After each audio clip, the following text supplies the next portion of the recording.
नमस्कार। पाप मोचनी एकादशी पौराणिक धार्मिक शास्त्रों के अनुसार चैत्र मास के कृष्ण पक्ष की एकादशी तिथि को पाप मोचनी एकादशी व्रत रखा जाता है। पाप मोचनी एकादशी होली, रंग पंचमी और नवरात्रि के मध्य आती है। चैत्र कृष्ण एकादशी यानी पाप मोचनी एकादशी के दिन भगवान विष्णु का पूजन किया जाता है। मान्यता के अनुसार पाप मोचनी एकादशी को पापों का नाश करने वाली माना जाता है। इस व्रत को करने से तन मन शुद्धि होती है। साथ ही व्रत के दौरान गलत कार्यों को नहीं करने का संकल्प लेने से जीवन के सभी दुख भी दूर हो जाते हैं। इस व्रत को करने से मानसिक शांति मिलती है। पाप मोचनी एकादशी कथा एवं महात्म्य का श्रवण पठन करने से समस्त पाप नाश को प्राप्त हो जाते हैं।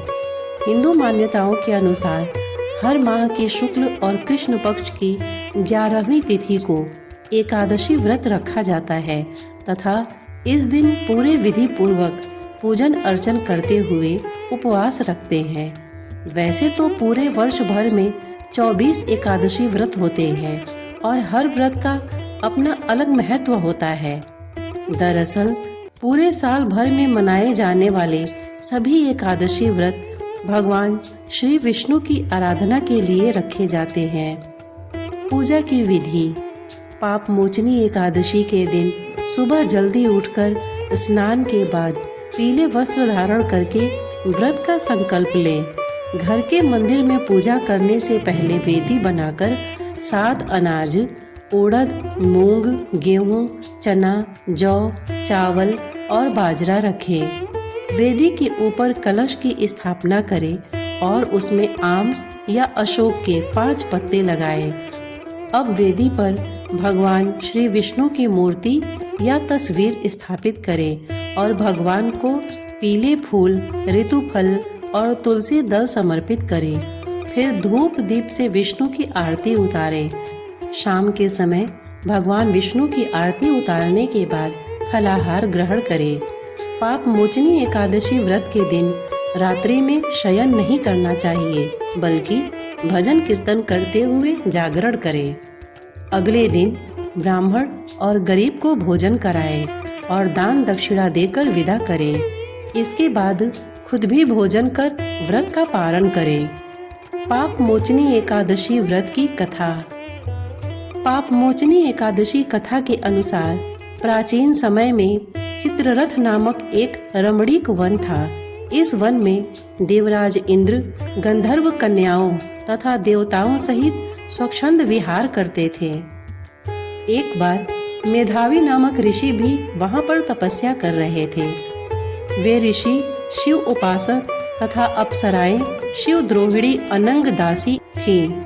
एक बार कामदेव ने मुनि का तप भंग करने के लिए उनके पास मंजू घोषा नामक अप्सरा को भेजा। युवावस्था वाले मुनि अप्सरा के हाव भाव, नृत्य, गीत तथा कटाक्षों पर काम मोहित हो गए। रति क्रीड़ा करते हुए 57 वर्ष व्यतीत हो गए। एक दिन मंजू घोषा ने देवलोक जाने की आज्ञा मांगी।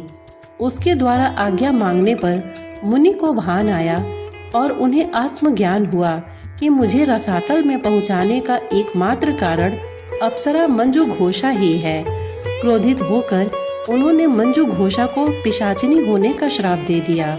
श्राप सुनकर मंजू घोषा ने कांपते हुए ऋषि से मुक्ति का उपाय पूछा।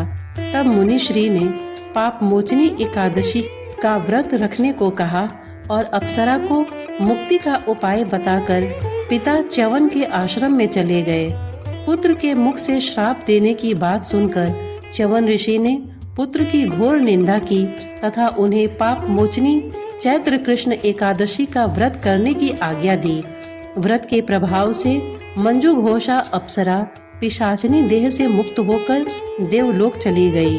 अतः जो कोई मनुष्य विधि पूर्वक इस व्रत को करता है उसके सारे पापों की मुक्ति होना निश्चित है, और जो कोई इस व्रत के महात्म्य को पढ़ता और सुनता है उसे सारे संकटों से मुक्ति मिल जाती है तथा उसके पापों का नाश होकर पुण्य फल की प्राप्ति होती है, ऐसा इस एकादशी का महत्व है। श्रोतागण, इतने धैर्य से इस कथा को सुनने के लिए आपने अपना बहुमूल्य समय दिया, इसके लिए आपका बहुत बहुत धन्यवाद। नमस्कार।